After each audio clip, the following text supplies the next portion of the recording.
మీరు చెప్పండి, ఈ రెజల్యూషన్ మీరు తీర్మానానికి ఒప్పుకుంటున్నారు లేదా మీరు సూటిగా చెప్పండి సార్. ఎల్ఓపి గారు. సార్, మేము మాట్లాడినప్పుడు మా పార్టీ తాలూకా అభిప్రాయాన్ని మా రెజల్యూషన్ కూడా పెట్టాము. ఆ పెట్టిన పూర్తి వివరాలని చెప్తాము. దయచేసి ఇప్పుడు డిస్కషన్ ఏంటంటే, జరుగుతున్న చర్చ ఏంటంటే, ఏదైతే మంత్రి గారు ఆవేశంగా ఏ సందర్భంలో కానీ ఆ పిక్కుంటారనే మాట రికార్డులో తొలగించాలి. ఆయన గారు చెడ్డపేరు ఆయన జీవితంలో మచ్చ రేపు ఓన్గా చెప్తే ఆయన తాలూకా అమలుతారు నిలబడతారు. లేకపోతే ఆయన జీవితంలో మచ్చ ప్రజలు తెలుస్తారు. రేపు మాకు అభ్యంతరం లేదు. కానీ ఇలాంటి పరుష పదాలు మహిళా సభ్యుల మీద అలాంటి పరుష పదాలని వాడటం అనేది సమంజసం కాదు. అది సభా సంప్రదాయం కాదు. చెప్పండి మంత్రి గారు. బొత్స గారు, మీరు మంత్రిగా ఉన్నప్పుడు శాసనసభ సాక్షిగా మా అమ్మను అవమానించినప్పుడు మీరు ఏం చేశారు సార్? మా తల్లిని అవమానించినప్పుడు ఏం చేశారు అంటున్నా? మీరు మారుతారా? మహిళల గురించి మీరు మారుతారా? నేను కళ్యాణి గౌరవం అన్నాను. నాకు మహిళలు గౌరవిస్తాను మా అమ్మ నాకు నేర్పించింది సార్.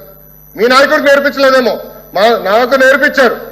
మహిళలు ఎట్లా గౌరవించాలో నాకు తెలుసు సార్. శాసనసభ సాక్షిగా మా తల్లిని అవమానించారు. కావాలంటే video will play it now. Audio ఉంది దాంట్లో క్లియర్ గా. ఒక తల్లి ఆవేదన బాధ నాకు తెలుసు సార్. నేను చూసా. 3 నెలలు పట్టింది మా తల్లి రికవర్ అయ్యడానికి. You please don't lecture me on respecting women.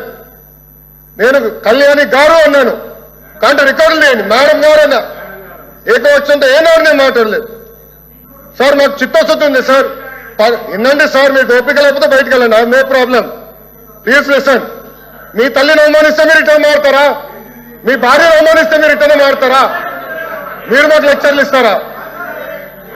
నేను మేడం గారు అన్నాను, కళ్యాణి గారు అన్నాను, సార్ అన్నారు మేడం గారు అన్నాను. నేను మేడం గారు ఏనాడు అనలేదు. మహిళలంటే నాకు గౌరవం సార్. ఆయన ఫార్వర్డ్ రెస్పెక్ట్ ఉంది. అరే మీకేం తెలుసా? అట్లా మారుతా లూజ్గా ఏం మారుతున్నారు తెలుసా మీకు? ఒక తల్లిని అవమానిస్తే ఎంత బాధపడుతుందో మీకు తెలుసా?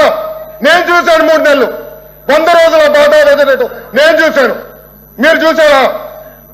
ఒక మహిళ అవమానిస్తే, శాసనసభ సాక్షి అవమానిస్తే ఎంత కుమిలిపోయిందో నేను చూశాను. మీరున్నారా?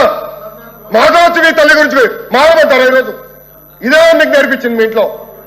ఈ రోజు కూడా మీ కార్యకర్తలు ఏం చేస్తున్నారండి? మా మహిళలు వ్యతిరేకంగా పోస్టులు పెడతారా? మా మహిళలకి ఇచ్చి వచ్చే విధంగా పోస్టు పెడతారా? పొరపాటున మా ఒక్క కార్యకర్త భారతిరెడ్డి గారి వ్యతిరేకంగా పోస్ట్ పెడితే జైలుకు పంపించిన ఘనత తెలుగుదేశం పార్టీది. అది మాకున్న చిత్తశుద్ధి. మీలో కాదు. మహిళలు తిడితే ఆనందపడితే వ్యక్తులు మేము కానే కాదు. ఆ రోజు మంత్రిగా ఉన్నాడు ఈయన. నుంచిన ఆ రోజు చెప్పాలి సార్. వీడియో నా దగ్గర ఉంది. I'm ready. డిబేట్ చేద్దాం. అరే చైర్మన్ గారి టేబుల్ పైకి వెళ్ళారు సార్. మీరు మారుతారు. ఇదే టేబుల్ మీద నుంచున్న ఒక మంత్రి ఈయన ఆయన కూర్చుంటున్న టేబుల్ మీద నుంచున్నాడు. కావాలంటే పర్మిషన్ ఇవ్వమని చేయాలి. విశ్వాసం చూపిద్దాం. మీరు గౌరవం గురించి మాట్లాడతారు.